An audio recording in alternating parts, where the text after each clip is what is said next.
dia, minhas meninas. Vamos começar a live, a mais esperada, pelo menos por mim, que é sobre o livro Egoísmo e Amor, do Rafael Cifuentes.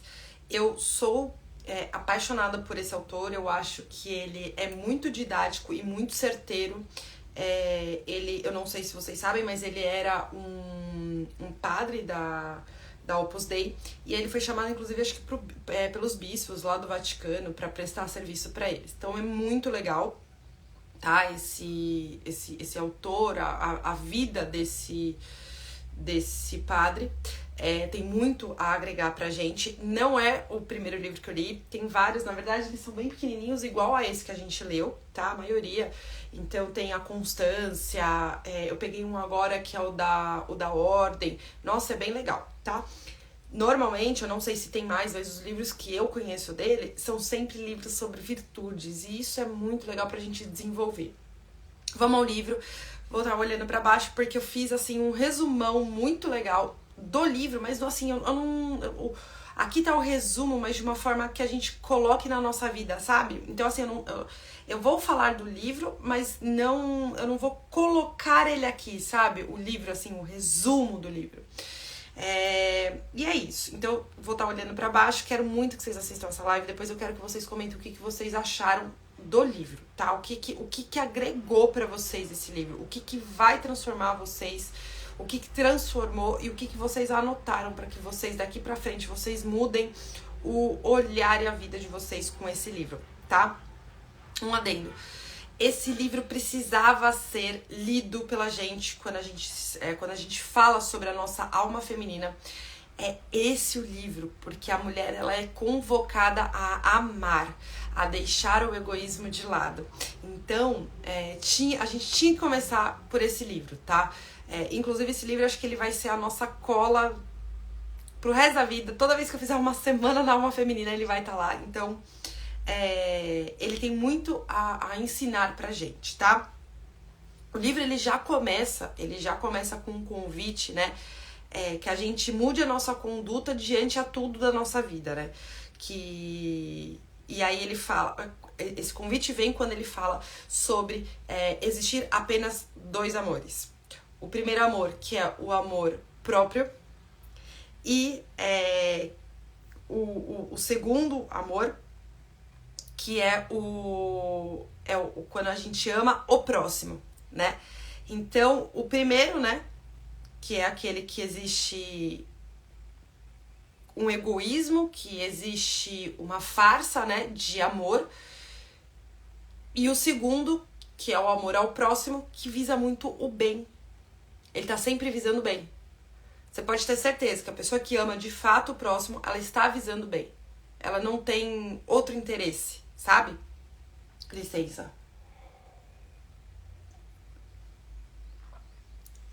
E aí, esse amor próprio, ele ficou na nossa geração, ele ficou muito deturpado. Muito, muito. Assim, exageradamente, ele ficou deturpado, o amor próprio. Por quê, Karina? Porque a gente tem que se amar, tá? Mas isso não significa que a gente tem que só nos amar, né? E aí, esse amor próprio, ele ficou de uma forma muito desordenada. Então, hoje, a gente confunde muito, né? E aí, a gente só lembra que a gente precisa se amar, mas a gente não lembra que a gente precisa amar o próximo também, que a gente precisa servir o próximo também, tá? E aí, a gente tem que lembrar que quando a gente fala amar a si próprio, a gente tem, na mesma frase do mandamento, né, amar a si próprio, a gente tem amar o próximo como a si próprio, entende? Então, a gente tem um amor que a gente precisa dividir, distribuir. A gente não tem um amor contido. Quando a gente fala, vou amar a mim mesma, esse amor não pode ficar contido, ele tem que ser distribuído, exatamente pra gente seguir esse mandamento, amar o próximo como a ti mesmo, entende? E aí, esse novo amor que a gente conhece, né, dessa geração de a gente tem que se amar, ele reporta muito bem o egoísmo. Ele é eu vou descrever o egoísmo para vocês aqui, né? O que o Rafael Cifuentes falou durante o livro, e vocês vão ver que é a descrição desse amor próprio que a gente fica escutando por aí, tá? E aí, ao longo do livro, né, o Rafael Cifuentes, ele mostra que acontece. O livro O Egoísmo, né, ele trata muito sobre a soberba, o orgulho, a vaidade, a presunção e o amor próprio, tá? Ele não pode ser o amor próprio, né? Quando a gente fala, você precisa amar a si mesmo, ele não pode ser o centro da nossa existência. Não pode ser o centro, tá? E aí ele fala sobre as 3 formas de manifestar esse amor, né? E aí a primeira, que é em relação a si mesmo, a gente manifesta o amor em relação a si mesmo. O segundo, que é o amor aos outros. E o terceiro, que é o amor a Deus, né? E cada um tem manifestações específicas. Então a gente ama a nós mesmos de uma maneira específica, a gente ama os outros de uma maneira específica e a gente ama a Deus de uma maneira específica, tá? E aí o amor próprio é quando a gente exalta, né, muito mais as nossas qualidades e a gente esconde ou a gente finge demência com os nossos defeitos, né? Só que quando a gente tá nesse grau de amar muito as nossas qualidades e burlar os nossos defeitos, fingir demências com os nossos defeitos, a gente acaba amando o próximo também de maneira errada. Por quê? A gente acaba amando o próximo como? Exaltando demais os defeitos da pessoa, dando muita importância para aqueles defeitos e diminuindo a qualidade dele, do próximo, né? A gente diminui demais essa qualidade, né? E aí, a outra característica desse amor próprio é a hipersensibilidade, né? Então, a pessoa que ama muito, muito a si mesmo, ela é muito hipersensível, demais. E aí, ele até cita aqui alguns exemplos, né? Desculpa. Porque é uma pessoa que ela não consegue encarar os próprios defeitos, né? Repara, assim, né? Nas pessoas à sua volta.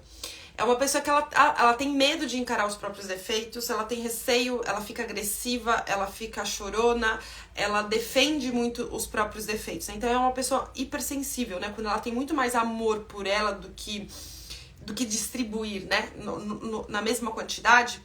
Então ela é muito hipersensível. E aí ele fala alguns exemplos, né? E antes de ele falar alguns exemplos, eu queria passar os meus exemplos. Então, eu já até tirei lá do meu Instagram aberto, eu já até tirei esse post. Então eu fiz um post das coisas que me deixaram fisicamente mais femininas, né? Todo mundo me perguntava, ai Karina, mas o que você acha que, tipo, te deixou mais feminina, essas coisas? E aí eu coloquei lá. Então uma das coisas que eu coloquei foi começar a cuidar mais do meu cabelo, né? Então, por exemplo, eu comecei a dar mais importância pra fazer a progressiva. Agora eu, tipo assim, eu lavo um dia sim, um dia não, e eu já escovo. Antes não era assim, tipo, eu lavava e pronto, deixa o ar secar, o ar natural secar. E eu só fiz isso. E tinha uma foto minha com o meu cabelo, uma foto bonita que tava o meu cabelo muito bonito nessa foto, né? Gente, veio duas mulheres, falar como já se viu que cabelo grande é a única coisa que deixa a pessoa feminina. Em nenhum momento eu coloquei isso no post. Eu só coloquei uma foto minha do meu cabelo e só coloquei assim, cuidar mais do meu cabelo.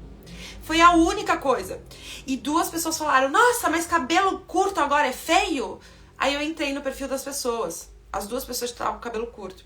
Aí você vai falar assim, Karina, mas isso é defeito? Não, não é defeito. Não é defeito. Cabelo curto é lindo. Mas é essa hipersensibilidade que eu tô falando pra vocês. A pessoa provavelmente não devia estar feliz com aquilo. A pessoa provavelmente acha assim que é um defeito dela e ela fica tão hipersensível que uma foto ofendeu ela. Entende? Esses dias foi a mesma coisa, também eu coloquei que eu não gosto, que eu acho muito feio os cílios postiços, e acho mesmo, tá, gente? Ai, caramba, eu acho feio, eu acho horrível, me dá aflição ver uma pessoa com aqueles cílios compridos. Desculpa, mas eu não gosto. E aí eu vou deixar muito claro aqui, eu não gosto. mas a pessoa se ofendeu. Onde já se viu que agora não pode mais usar cílios postiços? Foi lá no meu direct, e eu já falei isso pra vocês, né? Eu não respondo, eu bloqueio direto. Tinha uma época que eu respondia, agora eu só bloqueio. Não fico dando print e passando pra vocês lá, como todo mundo faz, porque eu acho isso desnecessário. Aí eu fiquei lendo lá, a pessoa ficou muito ofendida. Ela falou assim, e quem não tem cílios? Quem tem cílios pequenos? Ai, gente, eu tô dando risada porque é o que temos pra hoje. E aí, você tá vendo assim, o quanto ela se ofendeu, o quanto ela está sensível. E às vezes, gente, ela não tá nem sensível por causa dos cílios. De repente, ela realmente gosta daqueles cílios grandão, não sei o que, não sei o que lá. Mas alguma outra coisa tá mexendo com algo dela, entendeu? De repente, a autoestima dela tá tão lá embaixo que um negócio que eu só ter falado que eu não gosto desses cílios postiços foi assim, a gota d'água pra ela, assim, desabafar, entende? E é isso que acontece, né, com o amor próprio. Por mais que a pessoa esteja com autoestima baixa, ela foi tão treinada a amar a si mesmo, só a si mesmo, e sem distribuir esse amor, que pode acontecer isso, entende? E aí, o que tá relacionado, né, com esse amor próprio? Então, a vaidade, tá? A pessoa usa ela como referência. Então, pode ter acontecido isso, por exemplo, dos cílios, do cabelo curto, né? Ela usa ela como referência, ou seja, ela, vamos falar abertamente, ela é a superstar, ela é a atriz da Globo que está em alta. E aí ela se ofendeu. A inveja. Então é o famoso crítico, né? Tipo assim, ela veio até o meu post pra reclamar do meu cabelo, de uma foto, que eu falei que eu só estava cuidando do meu cabelo. Eu tô dando esses exemplos pra ser mais prático, tá? Porque ela estava com inveja, foi o que eu falei pra vocês. De repente ela cortou o cabelo, se arrependeu, e aí ver aquele cabelo compridão causou inveja nela. A ironia. Essa ironia, gente, e eu respondo à altura. Essa eu ainda preciso evoluir espiritualmente, mas é a ironia, né? Que é a pessoa que não tem peito, a pessoa que não tem coragem, e aí ela precisa usar de uma brincadeirinha, de uma risadinha no final, né? Hoje a internet usa como... o Ícaro de Carvalho falava muito, que é o passivo-agressivo, não é? Mas também é o irônico, que é aquele que quer dar aquela criticada e precisa usar de ironia, né? Tipo assim, dar uma risadinha, né? Colocar o humor no final, né? E aí a última forma, que é o amor falso, né? Que as motivações, elas sempre vão... Gente, presta atenção nisso, porque isso envolve muita coisa. Deixa eu ver se meu café ainda tá quente. Não. Envolve muita coisa e é engraçado porque eu lendo o livro e depois eu fazendo esse resumo, eu fiz esse resumo 2 vezes, né? A primeira vez que eu li e agora pra vocês. E aí, eu lembrava quando eu era adolescente, e adolescente tem muito esse amor falso. Adolescente tem muito essa falta de, óbvio, né? Maturidade pra se amar, né? Pra não se amar, pra amar, né?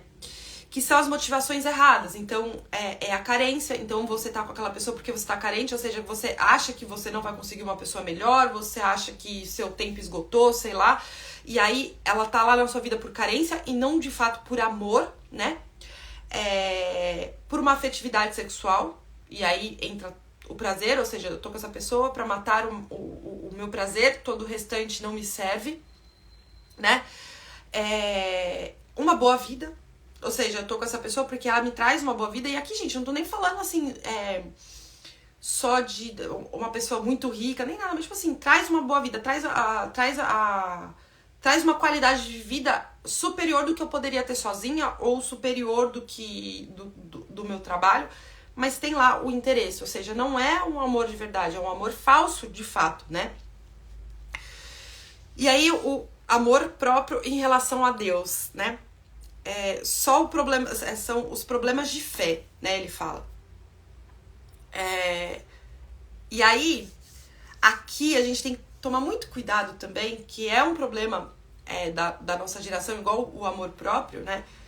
é de criar as suas próprias religiões. O que é criar as próprias religiões? A Mari Brito fala isso e é muito legal isso, porque é verdade que acontece isso hoje em qualquer religião, tá, gente? Qualquer religião. E eu vou dar exemplos aqui pra vocês. Que é se servir do que quer e do que lhe convém. Como assim, Karina? O que é? É como se a gente estivesse num self-service de religiões lá. Eu vou falar, vou colocar um pouquinho aqui, aí eu vou pegar um pouquinho aqui, porque o resto eu não gosto, né, gente? Como que acontece isso, cara? Vamos falar no católico, que é o que eu sei, e vou tentar lembrar dos outros que eu sei. Então, o católico, por exemplo, ele tem que ser aberto à vida, porque você promete a Deus. O católico, ele casa, quando ele tá lá casando, ele casa a mulher, o homem e Deus. E eles fazem uma promessa de ser aberto à vida. Então, não é todo católico que concorda e fala, não, eu não concordo com isso. E não se serve desse prato. Ah, cara, não se serve desse prato. Eu não tô falando aqui se tá certo ou se tá errado, se tem que falar com o Papa, se tem que falar com o Bispo. Eu estou falando do self-service, tá? Da religião própria. Católico tem que ir todo domingo à missa. Ah, mas eu não vou porque tem que ir todo domingo à missa. É o mandamento de servir a Deus todo domingo. Não pode faltar em missas e festas. Você está, inclusive, fazendo um pecado grave. Ah, Karina, mas eu estou falando do self-service aqui, tá? Só estou falando disso. Vamos para outro exemplo, né? De católico. Deixa eu ver aqui. Comungar. Quantas pessoas comungam e não podem comungar porque não se confessaram, porque estão em pecado grave e comungam? Vão lá e comungam. Não pode. Ah, Karen, estou falando do self-service. Vamos falar de outra coisa? Uma religião? Quer ver, olha. Não precisa nem ser uma única religião, mas, por exemplo, a pessoa é protestante, ou a pessoa é católica, ou a pessoa é, sei lá, e aí ela se serve também do espiritismo, do candomblé, da umbanda. Ah, Karina, mas não se conversam. Não dá pra ser todos. Não dá. Ah, Karina, mas todo mundo tá buscando o mesmo Deus. Não tá. Deus é um só de fato. E ele está na Bíblia. Deus se revela na Bíblia. E tem religiões que não levam a Deus. Karina, eu não acredito que você tá falando isso. É o self-service. Aqui está acontecendo o self-service. Então, é o amor próprio em relação a Deus, é esse, né? E aí, é engraçado porque Deus é tão sábio, mas tão sábio, que ele pede pra Cristo nos ensinar como... Olô, bom dia, não sei se você vai poder ficar por causa de Dona Luísa, mas estou feliz de te ver aqui, tá? Não sei se você entrou sem querer ou se entrou de propósito, mas fico feliz. E aí, é tão sábio que ele pede pra Jesus Cristo deixar uma orientação pra gente, né? E aí Jesus Cristo deixa, né? Que ele pede pra gente abandonar a nós mesmas para saber amar. Então o amor de verdade, a gente abandona a gente pra amar o próximo, né? E aí o Rafael Cifuentes, ele nos ensina sobre o amor. Ele ensina como que é esse amor. Como que é esse amor de verdade, né? Desculpa. Sempre intencional, linda. E aí, então primeiro é o respeito, né? Então a gente vai acolher o próximo dando a privacidade pra ele. Karina, como assim dando a privacidade pra ele? É quando ele tá mexendo no celular eu não posso olhar? Não tem nada a ver com isso. A gente vai amar o próximo e respeitar o próximo dando privacidade pra ele como? Ver o outro como Deus vê ele. É essa a privacidade. Como que Deus vê um filho? Como que Deus vê um filho? Deus vê um filho vendo ele fazendo várias coisas erradas. Tá cansado de ver as coisas erradas que ele faz. Tá cansado de, inclusive, ver que ele sabe que ele tá fazendo coisa errada, mas Deus está amando ele lá e tá falando, calma, vou te dar mais uma chance. Calma. Vou te mandar situações em que te ajude a você melhorar essa sua falta de caráter, né? Em todas as circunstâncias. Deus ama, protege e acolhe. Tá? Em todas as situações ele manda o cuidado divino para essa pessoa. Então a privacidade aqui, o respeito, né? A privacidade não é uma privacidade de ele estar mexendo no celular dele. Ele tem um código no celular dele e ele não me passou esse código. Não tem nada a ver com isso. A privacidade aqui é o do respeito, tá? E aí, o segundo é compreender.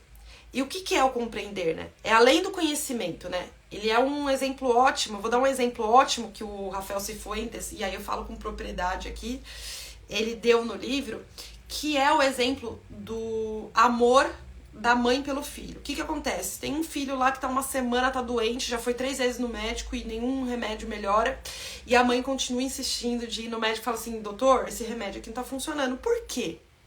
O doutor, ele pode saber todo o quadro clínico do paciente dele. Clínico. Ele sabe. Certeza que ele sabe. Isso eu não tô desmerecendo, né, a sabedoria dele. Mas a mãe sabe do quadro inteiro. Ó, me emociona falar disso. E eu já vou dar exemplo por quê e por que me emociona.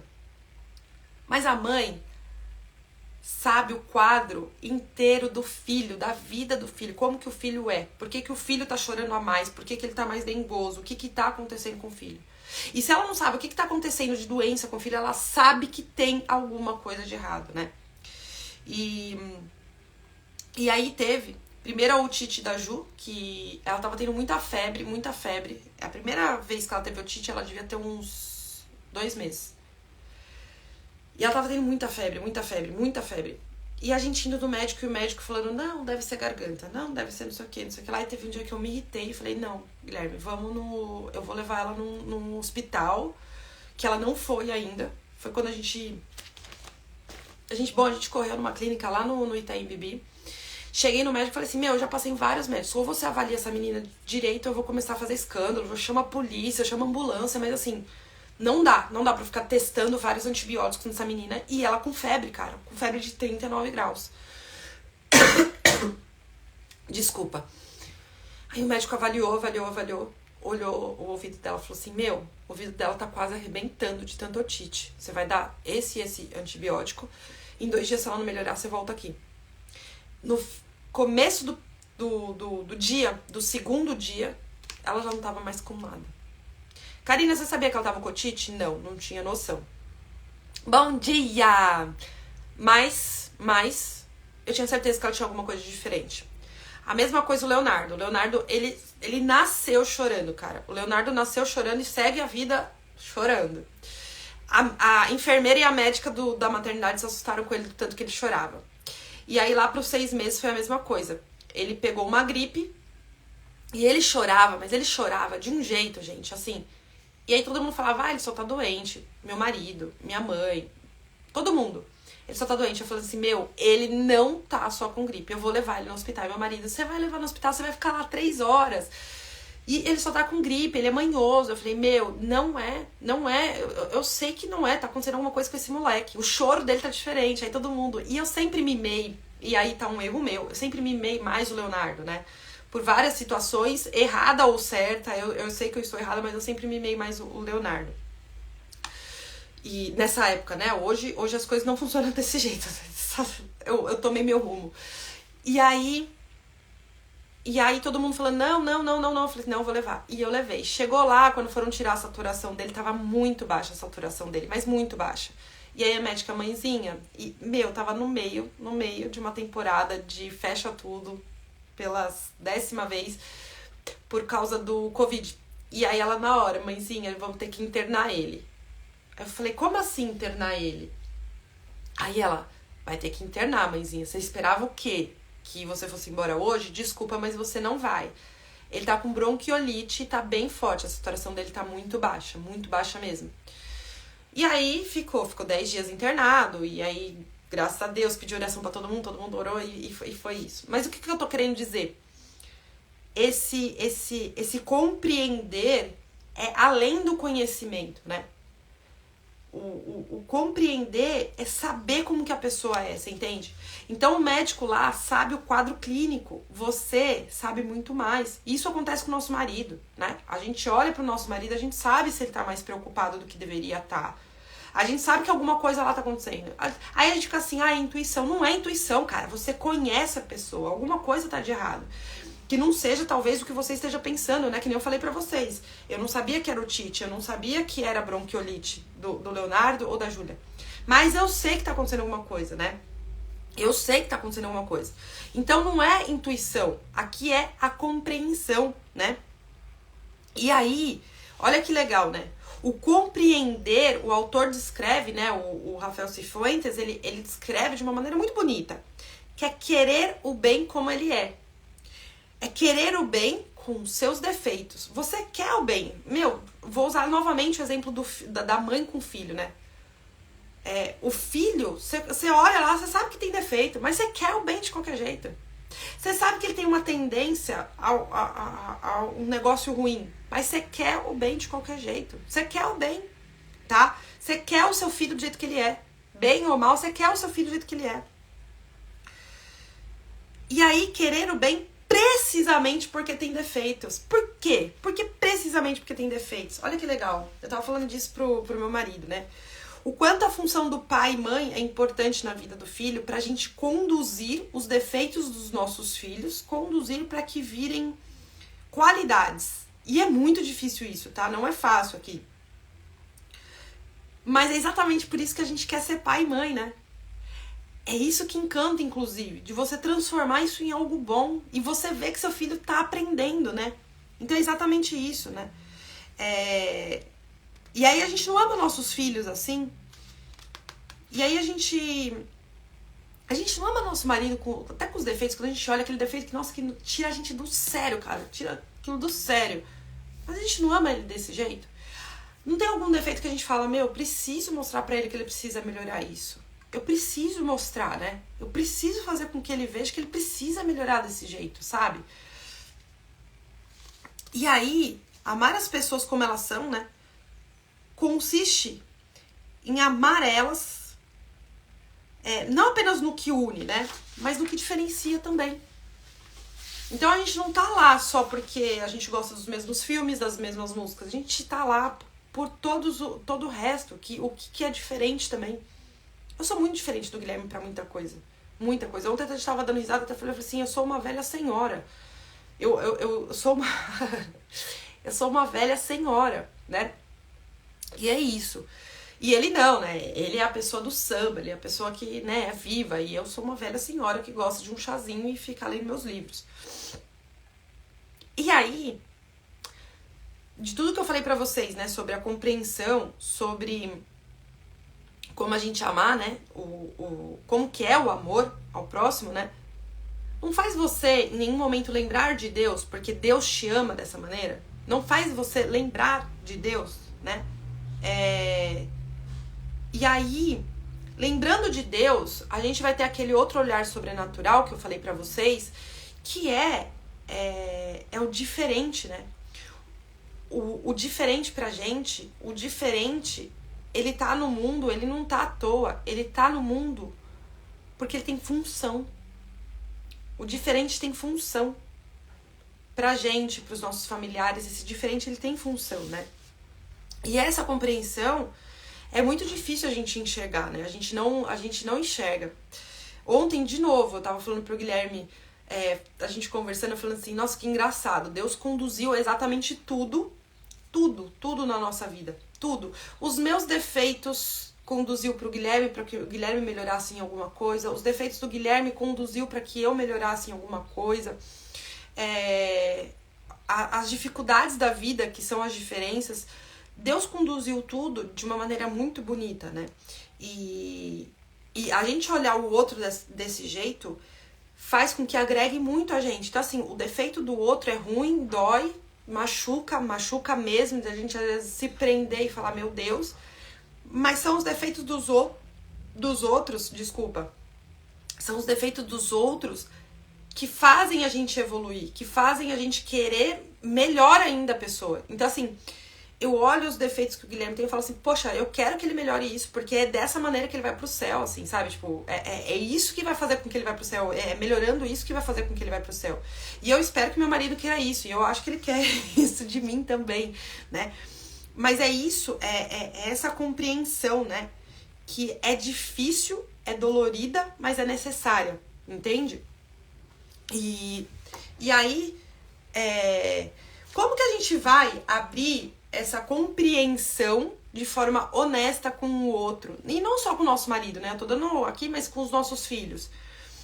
Sabe aquele exame diário, aquele exame de consciência diário que eu passei pra vocês essa semana?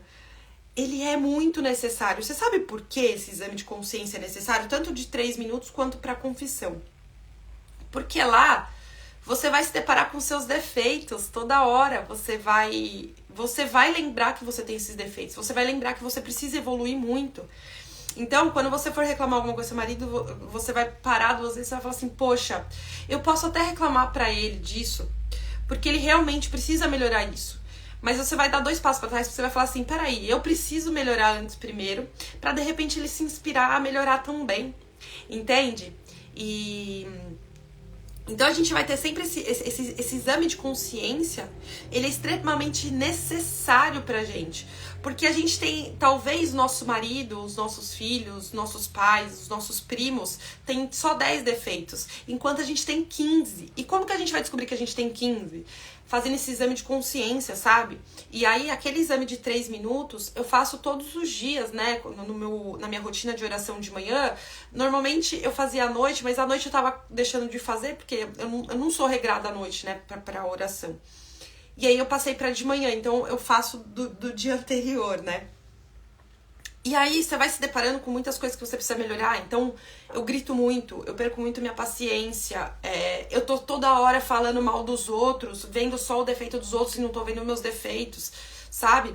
É uma construção, é óbvio que eu não vou começar a fazer o exame de consciência agora, e aí eu, comecei a fazer o exame de consciência, daqui a uma semana eu tô compreendendo todo mundo. Não é assim, né? É uma construção. Mas funciona demais, demais mesmo, assim. Você começa a melhorar como pessoa para os outros, né? Você não melhora mais porque eu preciso ser perfeita, mas você melhora para os outros no sentido de eu preciso antes melhorar para que funcione, para que melhore a vida do outro, né? Que a vida do outro flua mais, para não ser chata pro outro, entende? E aí, a partir daqui, que a gente olha para os outros com mais ternura, a gente olha com mais carinho, com mais zelo, né? E aí, é engraçado porque a gente começa a ter um carinho e um amor mais pleno, né? A gente começa a assumir um caminho de perfeição do amor. Mas o seu amor vai ser perfeito? É óbvio que não. A gente não vai amar de forma perfeita, né? A gente só vai amar de forma perfeita, acredito eu, quando a gente chegar lá no céu, porque a gente vai se deparar com Cristo, com Deus, e Ele nos ensina nessa vida para que quando a gente chega à eternidade a gente esteja em plenitude, né? Então, Karina, mas se eu não vou amar de forma perfeita, eu vou desistir? Claro que não, porque é aqui que a gente tem que ralar, aqui que a gente tem que sofrer para construir isso na gente, né? E aí a gente vai chegar cada vez mais no âmago, né, da nossa alma. E o que é o âmago da nossa alma, né? São as raízes do amor de Deus, entende? E aí a gente vai... O que a gente ganha com isso, né? Com esse... Chegando no âmago da nossa alma, né? A gente ganha 2 coisas, que é a capacidade de perdoar e corrigir. Mas presta atenção aqui. Então, primeiro, perdoar, né? A gente perdoa a alma, né? A gente perdoa a alma da pessoa. Mas a gente não vai perdoar o que ela fez de errado. E aí você vai falar assim, Karina, que incoerência, que idiotice. Aí entra a parte da correção, né? Por quê, né? A gente vai perdoar a alma daquela pessoa porque existe humanidade. Mas a gente vai querer corrigir e a gente não vai perdoar o ato que ela fez de errado, porque a gente não vai, a partir daí, consentir com o que ela fez de errado. Vocês entendem? Não tem como a gente consentir com algo de errado se a gente está alinhado com Deus, se a gente está buscando a Deus. O errado é errado, o certo é o certo. Só que até a forma da gente corrigir a pessoa muda também, né? Quando a gente vai corrigir a pessoa, a gente muda. A gente não fica mais, né, com aquele negócio, tipo assim... você fez errado, não sei o que. Não, a gente começa a mudar primeiro a gente pra mudar a pessoa, né? E aí, é legal, porque a gente começa a amar aquilo de um jeito, né? Aquele erro de um jeito, que a gente não fica mais engrandecendo aquele erro, a gente não engrandece mais a fraqueza da pessoa, porque antes acontece isso, e eu fiz muito isso, às vezes ainda faço, que é engrandecer aquela fraqueza, mas não é isso que acontece, a gente não tá amando quando a gente tá engrandecendo aquele erro, muito pelo contrário, a gente tá amando quando a gente tá enobrecendo aquele erro, né? E como, né? É exatamente compreendendo a pessoa, né? Você vê como tudo tá amarrado. E é engraçado que o perdão e a correção, ela trabalha necessariamente a duas virtudes que Deus nos pede, né? Que é a virtude da justiça e é a virtude da misericórdia, né? E aí é o mesmo amor que Deus nos dá. Percebe como a gente precisa muito desenvolver tudo isso que eu falei até agora pra gente chegar no âmago da nossa alma, que é onde está Deus, inclusive. E aí, o Rafael Cifuentes, ele faz uma observação, né, da verdadeira forma de amar. E que aí são 4 coisas que ele fala sobre a verdadeira forma de amar. Que é esperar, que é carregar, servir e sorrir. E ele faz um paralelo com aquele poema que tem na Bíblia, e aí, que são os 4 pontos, né, que é do Coríntios, 13. Eu ia separar a Bíblia aqui, esqueci, mas vão lá e leiam. Eu vou ver se eu coloco até na descrição depois pra vocês, nos comentários, ele. Mas esse versículo, ele fala desses 4 pontos, que é esperar, carregar, servir e sorrir. E o que é esperar? É a paciência. E aí, antes de falar sobre a paciência, eu já falo, pesquisem e leiam sobre sobre Santa Teresa. Ela ensina muito sobre a paciência, assim, os livros dela não tem como você não aprender sobre a paciência, né? E o que é a paciência? A paciência é ter domínio de si próprio sobre as reações que você tem diante da vida. Essa é a paciência, né? E aí, um ótimo exercício, né, é se colocar no lugar do outro. A gente vai se colocar no lugar do outro. O que o outro sofreu? O que o outro tá sofrendo? Por que o outro tá tendo essa reação? Por que o outro tá agindo dessa forma errada, né? Volto a repetir. Vocês não vão começar a amar as coisas erradas, mas você vai amar aquela alma, né? Aquela alma. E aí, vamos para sobre carregar. E o que é o carregar aqui, né? O que é o carregar? O carregar é levar as cargas do outro, né? E o que é levar as cargas do outro? Você vai ajudar, você vai pegar mais aquela dor pra você, né? Você vai tentar transformar o dia da pessoa muito mais tranquilo, né? Seja no trabalho, uma pessoa da família que fica carregando ele toda hora, pedindo favor toda hora, então você vai começar a ajudar aquilo, né? Só que carregar essas cargas dele não significa que então você vai pegar aquilo pra você e você vai começar do outro lado a reclamar. Ai, eu tenho que fazer isso. Ai, eu tenho que fazer aquilo. Ai, porque não sei o que, eu tô cansada, sabe? Então você vai pegar a carga da pessoa, mas você vai jogar a sua carga pesada nela também, entende? O fardo pesado, né? E aí é o famoso tô fazendo um favor, mas tô reclamando, né? Ou a gente faz aquele favor, ou a gente dá aquela ajuda, mas quando a gente precisa, a gente vai lá e cobra de volta. Então, aquele dia eu te ajudei, você vai me ajudar agora? Ou, se a gente não faz isso, a gente não cobra o favor de volta, né? Mas a gente se acha no direito de ensinar a pessoa como viver, né? E não é isso, né? O carregar aqui não é isso. O carregar é carregar de fato e ficar quieta. E aí o servir, né? O que eu tenho até medo de falar, mas vamos falar. Porque o nosso tempo, né? Nossa, falar em servidão aqui é como se eu tivesse xingando alguém aqui, né? E é o maior... O pessoal acha que eu tô nas épocas das cavernas e há controvérsias e não é assim que funciona e já conquistamos tudo e já colocamos nosso sutiã pra cima, então deixa o povo viver, né? Mas não é isso, né? O servir não é isso. Servir não é isso. O servir aqui, eu vou até colocar uma frase do que o autor falou, né? O próprio autor falou, que é: ninguém quer entrar pela porta de serviço, né? Todo mundo quer entrar pela porta de entrada, mas alguém tem que entrar pela porta de serviço para servir. E o que quer dizer isso, né? Se até Deus fez o filho dele entrar pela porta de serviço, Deus fez o filho dele entrar pela porta de serviço, servindo aos outros. Cristo, quando na última ceia serviu todos os apóstolos, lavando o pé dos apóstolos, vem a Mariazinha da esquina que, não, vamos entrar pela porta de entrada porque eu cheguei chegando, não é mesmo? Então, não podemos fazer isso, tá? E aí, em Mateus, eu coloquei aqui em Mateus 7:12, Jesus ensina muito bem o que é o espírito de servidão, né? Tudo quanto quiserdes que os homens vos façam, fazei vós a eles.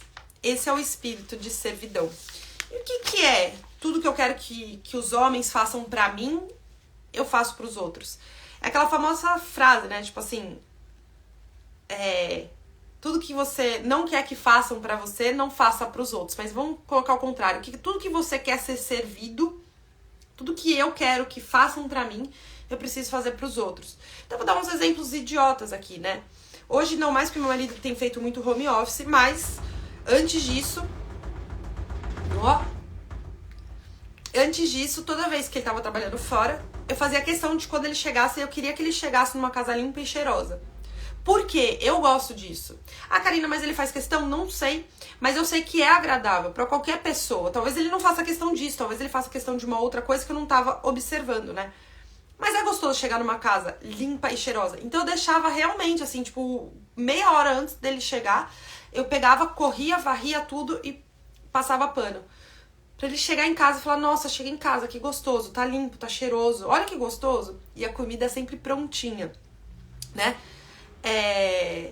E aí, vamos falar então no ambiente de trabalho. A gente pode colaborar no ambiente de trabalho, né? A gente pode pegar, assim, uma pessoa que tá atolada e falar: meu, o que eu posso fazer pra te ajudar? Alguma coisinha que eu posso fazer pra desatolar aqui, né?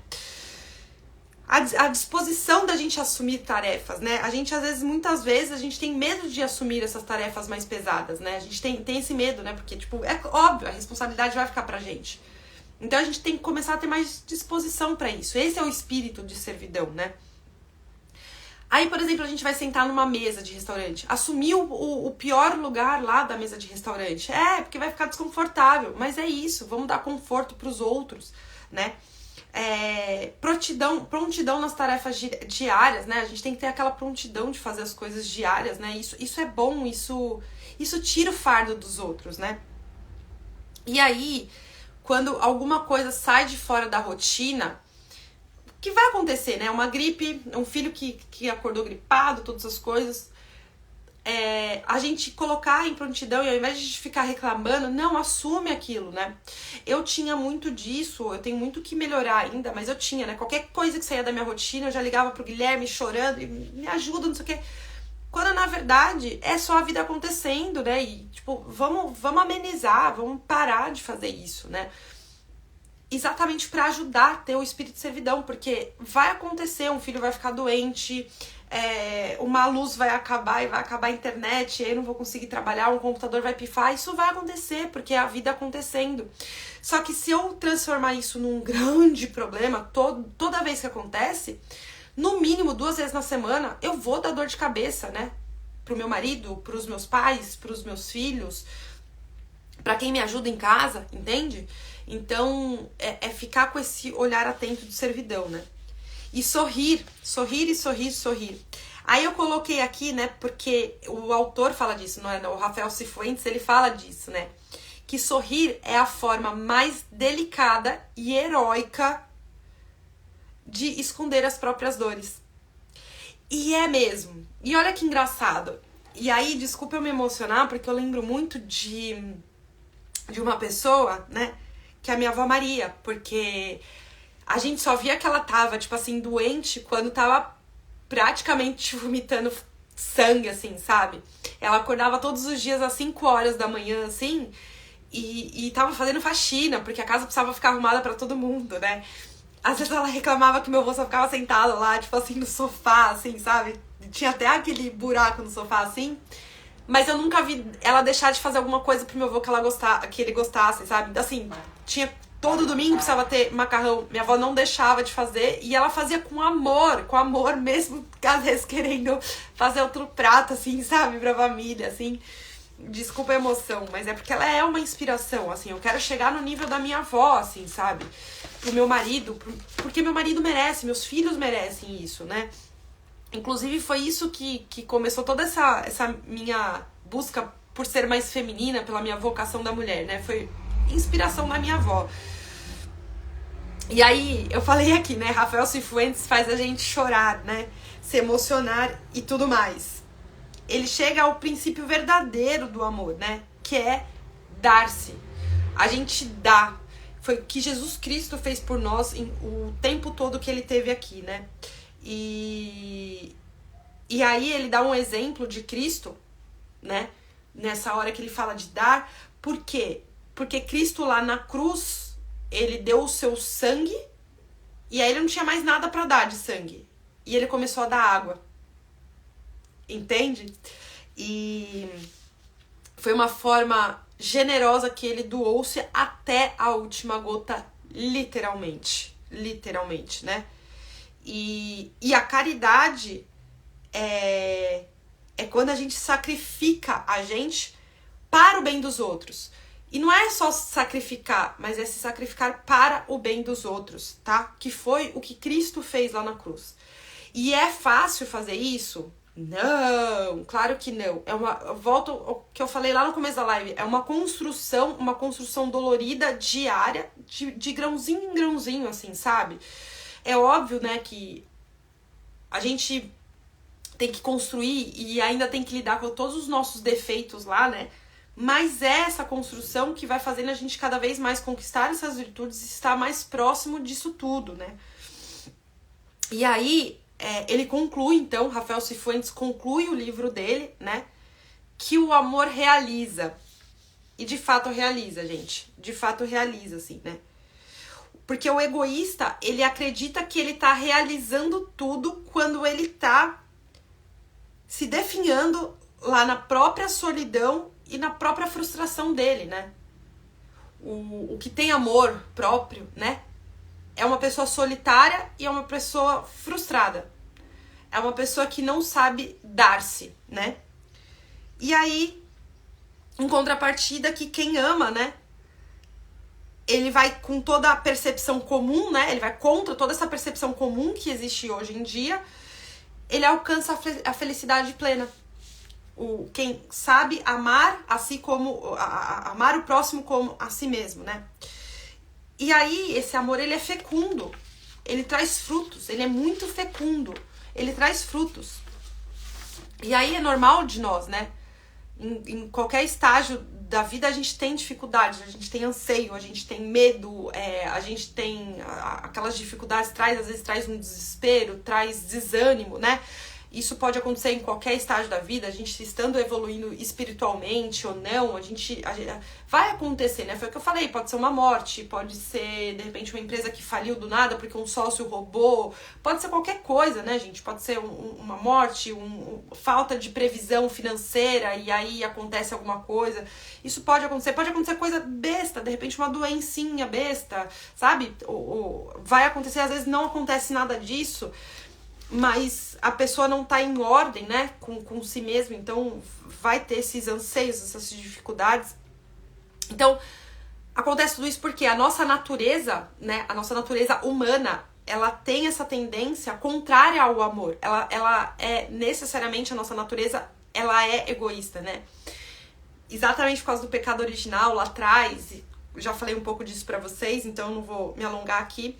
Então a gente tem essa natureza mais egoísta. Então por isso talvez seja tão difícil talvez não, né? Mas seja tão difícil, tão dolorido a gente dar esse amor menos egoísta, tirar esse egoísmo da gente, né? Arrancar esse egoísmo e colocar amor de fato aqui, né? Mas esses sacrifícios, esses esforços, eles vão sempre valer a pena, porque o amor, ele é fecundo, Então, é tão fecundo que ele nos convida com propriedade, né? O Rafael Cifuentes, ele, no livro, ele nos convida com propriedade no livro, pra gente experimentar, né? Esse amor real e esse amor fecundo, né? E aí, ele termina que vai levar a gente, quando a gente tira esse egoísmo e quando a gente coloca o amor, ele vai nos levar à grandeza do espírito, que é o que a gente está aqui no mundo, na Terra, é o que a gente está, é a nossa função aqui, pra gente chegar à plenitude lá em cima com Deus. E terminamos a nossa última live com o nosso livro. Eu falei pra vocês que tava maravilhoso, porque fui colocando exemplos meus aqui. Não sei se ainda vou colocar lá no YouTube. Vou tentar colocar, não sei ainda, tô decidindo se eu vou ou não.